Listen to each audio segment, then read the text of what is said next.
जो ऋषि जूही से पहली मुलाकात में बड़ा रूड था, वो अब जूही को पिकअप करने उसके घर आया तो बहुत ही पोलाइटली जूही की माँ से मिला, पर वापस कार में बैठते ही वो वैसा ही रूड हो गया था। तभी ऋषि की नजरें जूही के घुटनों पर पड़े स्क्रैच पर पड़ गई। उसने एक सेकंड के लिए अपना गुस्सा कंट्रोल करने की सोचा, लेकिन वो अपना गुस्सा काबू नहीं कर सका।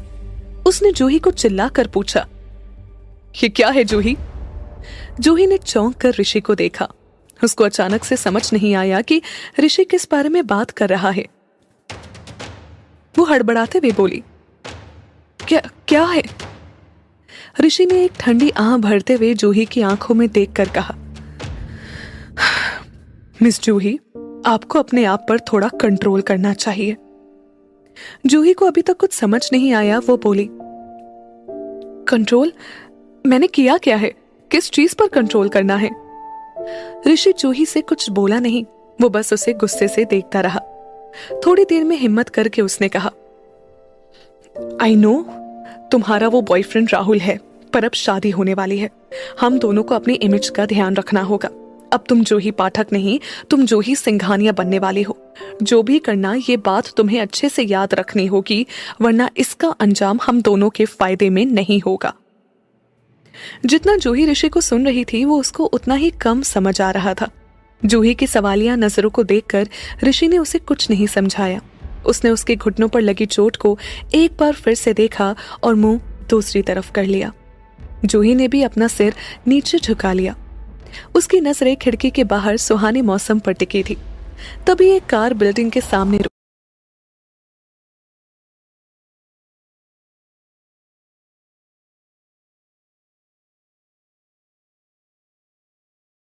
और ऋषि बिना कुछ कहे अचानक कार से उतर गया।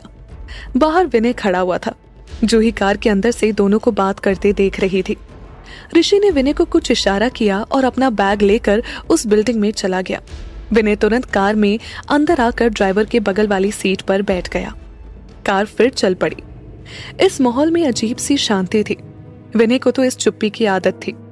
अचानक वो जूही की तरफ देखकर बोला, मिस जूही? जूही ने विनय से सीधा वही सवाल पूछ लिया जो उसके जहन में चल रहा था। ऋषि कहाँ गए? विनय ने जूही को हंसते हुए जवाब दिया, सर की एक मीटिंग थी मैम, वो वही अटेंड करने गए हैं। आप शॉपिंग कर लीजिए, फिर चलते हैं। जूही ने सर हाँ में हिलाया। विनय आगे बोला, सर की मीटिंग करीब 1 घंटे चलेगी, तब तक आप अपनी शॉपिंग पूरी कर लीजिए, सर को वेट करना। विनय अपनी बात पूरी करता कि जूही बीच में ही बोल पड़ी, सर को वेट करना पसंद नहीं, राइट? विनय जूही का जवाब सुनकर हंस पड़ा। यस राइट मिस जूही। तभी कार एक जगह रुक गई। विनय जूही से बोला, आइए मिस जूही, मैं आपको मिस आयशा चौहान से मिलवा देता हूँ। जूही आयशा का नाम सुनकर चौंक गई। आयशा का नाम फैशन डिजाइनिंग इंडस्ट्री में बड़ा फेमस था, लेकिन आयशा के डिजाइन किए हुए कपड़े बड़े बड़े लोग भी अफोर्ड नहीं कर पाते थे। जूही को उम्मीद नहीं थी कि उसकी मुलाकात आयशा चौहान से होगी। उसने विनय से पूछा, आयशा चौहान? वो डिजाइनर आयशा चौहान? विनय ने फिर हंसते हुए जवाब दिया, यस मिस। विनय ने इतना कहते हुए जूही के लिए कार का दरवाजा खोला। जूही सरप्राइज हो गई। उसने विनय से पूछा, पर इस सब की जरूरत क्या है? हमारी शादी असली थोड़ी है।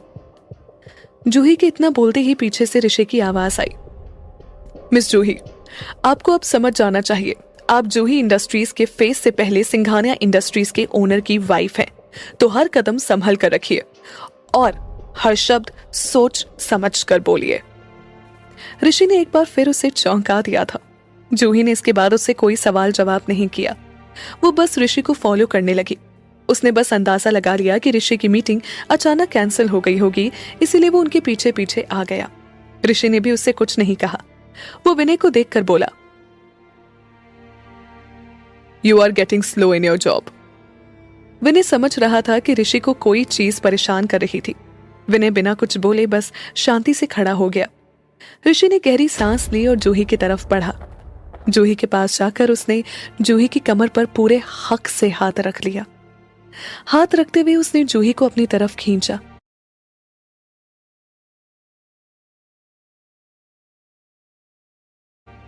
जूही थोड़ा अनकंफर्टेबल हो गई। वो ऋषि को खुद से दूर करने की कोशिश करने लगी। ऋषि ने अपनी पकड़ जूही पर कसते हुए उसके कान के पास जाकर बोला, रिपोर्टर्स आने वाले हैं, बिहेव रिस्पॉन्सिबली। एक बार फिर जूही की ऋषि से नजरें टकराई कि वो दूसरी ओर देखने लगा। उसे देखकर जूही की धड़कनें बढ़ने लगी। ऋषि जूही से बोलता हुआ उसे शॉप के अंदर ले गया। चलो अंदर चलते हैं। अंदर जाते ही ऋषि जूही से दूर हो गया। वो विनय से धीरे से बोला, मीटिंग पोस्टपोन कर दो, बाहर मीडिया है और मैं उनको बातें बनाने का मौका नहीं देना चाहता। ऋषि की बात सुनकर विनय साइड में जाकर कॉल करने लगा। अब वहां सिर्फ ऋषि और जूही थे। जब जब जूही ऋषि को देखती, उसके मिस्टीरियस बिहेवियर से वो और ज्यादा नर्वस हो जाती। तभी ऋषि ने जूही को अपने साथ आने को कहा। यहाँ सभी लोग बहुत प्रोफेशनल हैं, पर मैं कोई रिस्क नहीं लेना चाहता। जो भी खरीदना है जल्दी करना। जूही ने बस हाँ में सिर हिला दिया और ऋषि के पीछे चलने लगी। शॉप का इंटीरियर बहुत ही खूबसूरत था। सारी दीवारों पर एक्सपेंसिव लाइट्स और अब्स्ट्रैक्ट पेंटिंग्स लगी हुई थी। तभी एक औरत ऋषि और जूही की तरफ आने लगी। उसने उन्हें वेलकम करते हुए कहा, हेलो मिस्टर ऋषि, हम लोग आपका ही वेट कर रहे थे। वो औरत जूही की तरफ मुड़ी। उसने उसे मुस्कुराते हुए हेलो कहा। जूही ने भी स्माइल करके उसे हेलो कर दिया। पहली बार जूही को अपने और ऋषि के बीच का स्टेटस डिफरेंस समझ आ रहा था। आयशा चौहान के स्टोर में शॉपिंग करना छोटी मोटी बात नहीं थी। जूही ने आज तक ये स्टोर सिर्फ बाहर से देखा था और ऋषि को ग्रीट करने के लिए खुद आयशा चौहान बाहर आई थी। ऋषि ने आयशा से बेस्ट ड्रेसेस दिखाने के लिए कहा। आयशा ऋषि और जूही को अपने साथ आने को बोलकर आगे चलने लगी। वो उनको एक बड़े से रूम में ले गई। वो रूम इतना शानदार था कि कोई भी लड़की देखे तो उसकी आंखें चमक उठे। चारों ओर कमाल की डिजाइनर ड्रेसेस थी। आयशा ने उनको बताते हुए कहा, ये हमारा लेटेस्ट और फाइनेस्ट कलेक्शन है।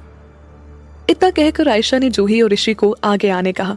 ऋषि आगे ना बढ़कर वहीं रखे सोफे पर बैठ गया और बोला, आप लोग ड्रेसेस पसंद कर लीजिए, मुझे थोड़ा सा काम है। आयशा तुरंत जूही की ओर देखने लगी। जूही जानती थी ऋषि की मीटिंग कैंसिल हो चुकी है और वो बस ड्रेसेस ना देखने के बहाने ढूंढ रहा था। जूही आयशा के पीछे चल दी। आयशा जूही को हर एक ड्रेस दिखाने लगी और उनकी खासियत बताने लगी।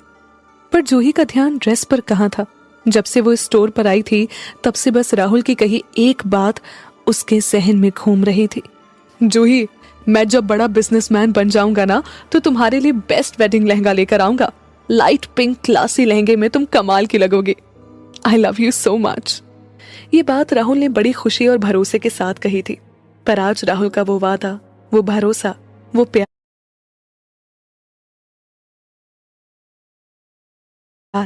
सब कोरा कागज साबित हो चुका था। जूही खुद पर ही हंसकर बुदबुदाई,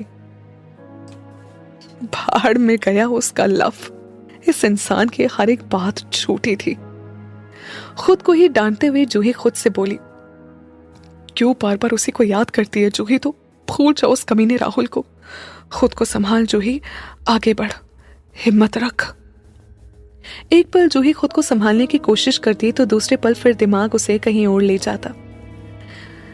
वैसे अब संभालने के लिए बचा ही क्या मेरी जिंदगी में? मजबूरी में ये दिखावे की शादी कर ली। ये इतना बड़ा बिजनेसमैन है, पता नहीं कब मेरा फायदा उठाकर मुझे रास्ते से अलग कर देगा। पापा की जूही इंडस्ट्रीज भी जाएगी और शायद मेरी जिंदगी भी। क्या जो इसकी बाकी मंगेतरों के साथ हुआ वही मेरे साथ ना हो जाए? कहीं यही तो यूज करके उन्हें मरवा नहीं डालता। ये सोचते समय जूही की नजरें ऋषि पर टिकी थी। आयशा ने देखा कि जूही का ध्यान ड्रेसेस पर बिल्कुल नहीं है। वो बस चुपके चुपके ऋषि को फोन पे बात करते हुए देख रही है। आयशा ने जूही का ध्यान अपनी तरफ खींचते हुए कहा, miss Juhi, I know wedding shopping सब अपने वुड बी हस्बैंड के साथ करना चाहते हैं, पर मिस्टर ऋषि बहुत ज्यादा ही बिजी रहते हैं। आप कोई ड्रेस फाइनल करके पहनकर उन्हें दिखा दीजिएगा। जूही ने हाँ में सिर हिला दिया। आयशा की इस बात पर वो हल्का सा मुस्कुराई। उसके मन में आया, ये सोच रही है कि मैं मिसेस ऋषि सिंघानिया बनूंगी और मुझे लग रहा है कि कहीं मैं लेट जूही पाठक ना बन जाऊं। आयशा ने तभी जूही को एक बेबी पिंक डायमंड वर्क वाला प्यारा सा लहंगा दिखाया। जूही को वो देखकर एक ही नजर में पसंद आ गया। जूही के एक्सप्रेशंस देखकर आयशा उसकी पसंद समझ गई। मिस जूही, आपके ये प्यारे से गाल जिस तरह इस ड्रेस को देखकर लाल हो रहे हैं आप पर ये ड्रेस बहुत प्यारी लगेगी, आप ट्राई करके तो देखिए इसे एक बार। उस ड्रेस को देखकर जूही का सर अपने आप ही हाँ में हिल गया। आयशा के असिस्टेंट जूही को चेंजिंग रूम की तरफ ले गई। चेंजिंग रूम में जाकर जूही ने अपने कपड़े उतारे। असिस्टेंट उसे बड़े सलीके से लहंगा पहनाने में हेल्प करने लगी। लहंगा पहनते ही जूही ने आईने में देखा, वो खुद को देखकर ही शर्मा गई। वो लहंगा हल्का सा ऊपर उठाए हुए किसी प्रिंसेस की तरह चेंजिंग रूम से बाहर आई। जूही को उस लहंगे में देखकर आयशा ने कॉम्प्लीमेंट देते हुए कहा, you are looking gorgeous my dear, absolutely stunning. ये ड्रेस तो आपके लिए ही बनी है लगता है। जूही ने एक बार फिर खुद को स्टोर के बड़े वाले मिरर में देखा। उसे खुद में एक सुंदर सी दुल्हन दिखाई दे रही थी। जो जूही स्टोर में आई थी, इसके सामने वो तो कहीं पीछे छूट गई थी। जूही वहां से उस पिंक लहंगे में ऋषि के सामने आकर खड़ी हो गई। ऋषि तब से इंतजार करते करते इरिटेट होने लगा था, पर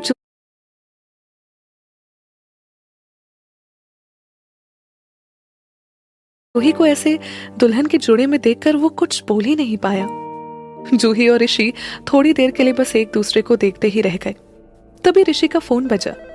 फोन की आवाज सुनकर जूही और ऋषि होश में आए। ऋषि ने अपनी नजरें फेर ली।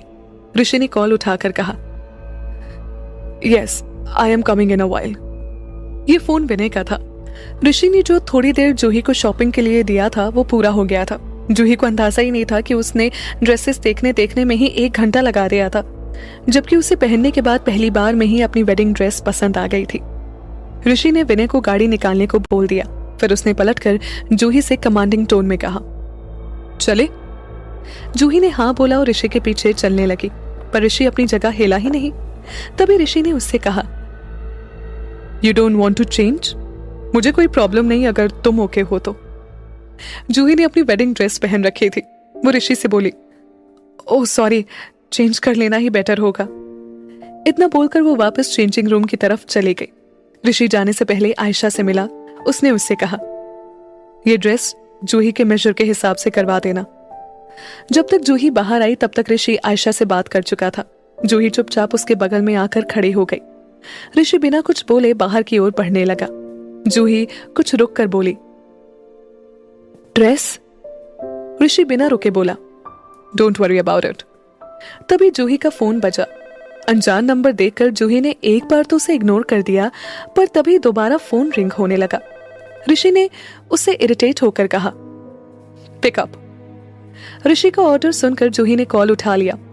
कॉल सुनकर उसकी आंखें फटी की फटी रह गई। उसे ऐसी हालत में देखकर ऋषि भी थोड़ा हड़बड़ा गया। जूही ने फोन पर जवाब दिया, ये कैसे हो सकता है? आखिर किसका कॉल था ये जिसने जूही की ये हालत कर दी थी? क्या ये किसी आने वाले तूफान की दस्तक है? अब क्या मोड़ लेगी जूही और ऋषि की आने वाली जिंदगी?